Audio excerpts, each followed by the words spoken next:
જામનગરની સરકારી ડેન્ટલ કોલેજમાં ₹1,36,00,000ના ચેક કૌભાંડનો પર્દાફાશ થયો છે। એનએચએમ હેઠળ કોન્ટ્રાક્ટ પર ફરજ બજાવતા કર્મચારી પર ઉચાપત કરવાનો આક્ષેપ છે।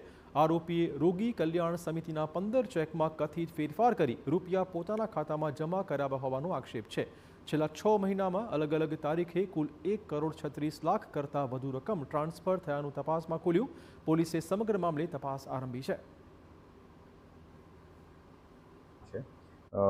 શોભિત ગર્ગ આ આરોપી દ્વારા અલગ અલગ સમયે પોતાના એકાઉન્ટમાં અલગ અલગ ટ્રાન્ઝેક્શન ચેક દ્વારા ટ્રાન્ઝેક્શન કરીને આશરે 15 જેટલા ટ્રાન્ઝેક્શન કરેલા છે, જેની કુલ કિંમત ₹1,36,19,350 થાય છે। આટલા અમાઉન્ટ જે સરકારી ગ્રાન્ટના નાણાં હોય અને અલગ અલગ સમયે રોગી કલ્યાણ સમિતિના ખાતામાં આવેલા હોય તેને પોતાના પર્સનલ એકાઉન્ટમાં લઈ અને જે સરકારી નાણાંની ઉચાપત કરી